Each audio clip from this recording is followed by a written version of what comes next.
And today, we're going to be talking to you about the Mexican Revolution. You guys may think that it goes a little bit like this. Well, that's not exactly what happened. But before I get started talking about the Mexican Revolution, we have to get ready. Oh yes, put on your mustaches, because this was the era of the big bigote. Okay, now we're ready. The Mexican Revolution was a war between the poor and the rich. It lasted 10 very long years. The rich combined it with the government, and they were taking over the indigenas land. The indigenas were the native people of Mexico, and they considered their land sacred and their only resource to their survival. The only thing that the rich people wanted to do is to just get richer. All right, so where do we start? Well, why not at the beginning?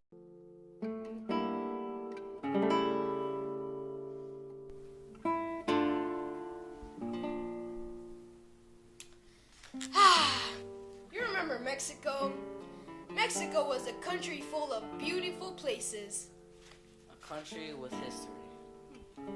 A country where greed, power, and corruption surrounded the government. It was the year 1875. Everyone was joyful. That was until Diaz became president. Diaz as president was like dropping a taco on a warm day. And you don't drop a taco, especially on a warm day.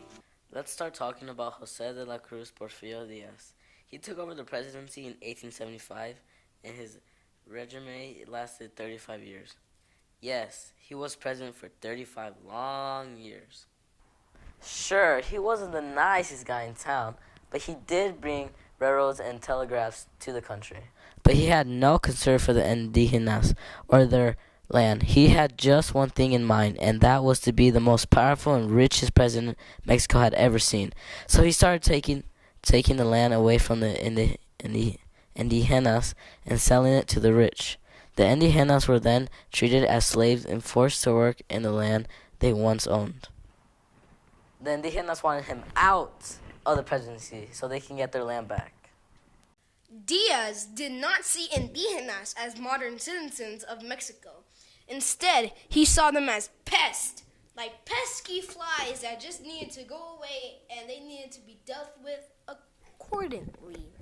Since Diaz didn't see them as modern citizens, he didn't think that they deserved their own land. Even though poor people worked very long hours, they were not paid at all. Most of the indigenas didn't even know what money looked like. The rich paid them by giving them food and giving them a place to stay. Basically, Diaz was making the rich richer and the poorer poorer. Indigenas started getting tired of being treated like second-class citizens and slaves of their own land.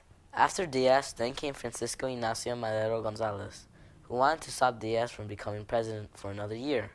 In 1910, he ran against Diaz, which surprised Diaz because he had never had anyone wanting to run against him for the presidency. Diaz decided to play along with it and let Madero be a candidate for the presidency. When Diaz realized that Madero was a threat, Diaz had Madero arrested and put in jail.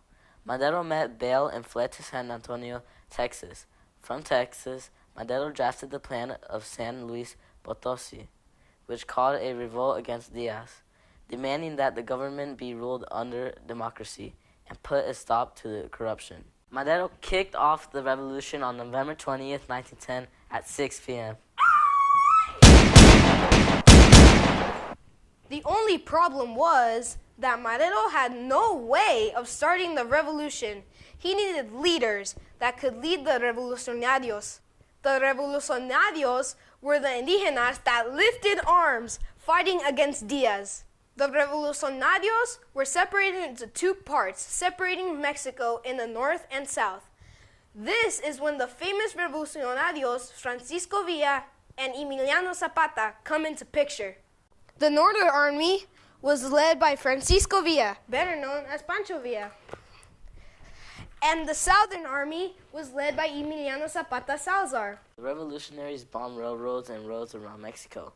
This made Diaz's government weak. Revolutionaries were killing the Federals, and which was Diaz's army. By the end, the Federals only had about 400 men, while the revolutionaries had more than 4,000 men, and was still growing power. On May 31st, 1911, Madero's army forced Diaz out of the government, forcing Diaz to take the next ship out of Mexico. Diaz was like,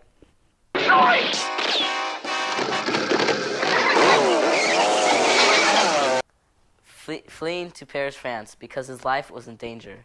Everyone wanted him dead. On June 7th, 1911, Madero entered as a new president of Mexico. Mexico now had a better president, or so they thought. Madero kept some of the old government officials and army generals. Madero made a huge mistake. He assigned the greediest general of them all. His name was Victoriano Huerta, which ended up betraying Madero later on in the battle. Madero really tried to be a good president. He started by launching programs that provided free school lunches for unprivileged children. He also launched a program for building new schools, railroads, and highways. Madero's only problem was that he didn't grant his promise to the revolutionaries which were turning against him. As a result, on February 21st, 1913, Huerta sent soldiers to assassinate Madero. The soldiers had shot Madero and cut his head off when he tried to escape. As a result, Huerta declared himself president. On July 1914, Huerta was beaten and forced to resign by Pancho Villa and Emiliano Zapata. Thus, the next stage of the revolution became the fight of Carranza and Obregón versus Villa and Zapata. Four most powerful men in Mexico were soon known as the Big Four. Venustiano Carranza was the 37th president of Mexico, following Huerta's resignation to the presidency. Carranza quickly came into power on August 15, 1914. He declared himself president because there was no strong opposition into the election, and just took over the presidency. Álvaro Obregón was appointed general and the leader of the northern region, and Carranza's right hand. Carranza didn't really want to make any changes to the government or the laws. Instead, he formed the Convention of Aguascalientes on October 1st, 1914, which called upon Villa, Zapata, military chiefs, and state governors. The convention focused mostly on bringing peace to the nation, but efforts failed, and the Big Four went to war. Carranza found Zapata and Villa as threats, so he announced both leaders to be exiled, meaning that both Villa and Zapata had to leave Mexico and never return. Zapata and Villa were not about to leave their Mexico without a fight. Villa was fighting against Carranza, and Zapata was fighting against anyone who entered the state of Morelos. Zapata focused on rebuilding Morelos, which he already controlled. He created the Plan of Ayala, which helped farmers get their lands back. His slogan was Tierra y Libertad, which translates to land and liberty. On April 10, 1919, he was double-crossed, ambushed, and killed by Coronel Jesus Guajardo. Carranza set Obregón after Villa, hoping that they would kill each other, so that way Obregón would not take the presidency as Carranza promised him. Villa and Obregón fought many battles, but their most memorable were the Battle of Celaya and the Battle of Trinidad. In the Battle of Trinidad, Obregón lost an arm, but Villa lost the battle, and it lasted 38 days. After that, Villa went into hiding and watched the revolution from the sidelines. He lost too many men in that battle, and he was weakened. Eventually, in 1923, Villa was assassinated by 7 of Obregón's men while driving home. Carranza later formed an army to stop all the killing in the war. Eventually, he formed the Constitution of 1917, which was the very first constitution of Mexico. Since Carranza didn't keep his promise on giving the presidency to Obregón, he sent his supporters to kill Carranza.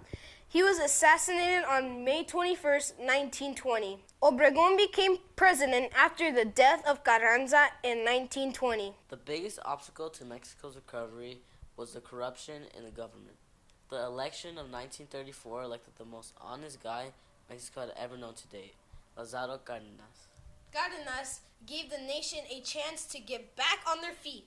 He put forth the plans of Ayala and helped the farmers get their land back, causing the revolution to come to an end, but corruption still exists and controls the country. All of these events lead up to one of the greatest events in Mexico history, the Mexican Revolution. Hasta luego, amigos. It started up talking. Combine it with the poor. I messed up. The Mexican. Am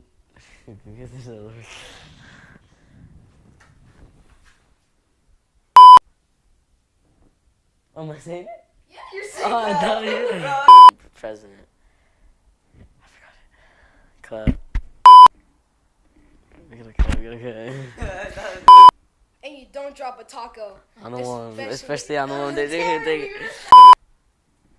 And you don't drop an taco on the one. Wait. God. And you don't. Until Diaz became president. Diaz as president.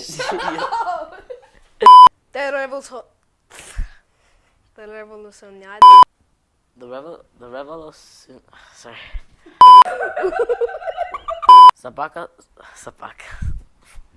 Cárdenas gave. Oh wait. Lázaro Cárdenas. Dang, sorry.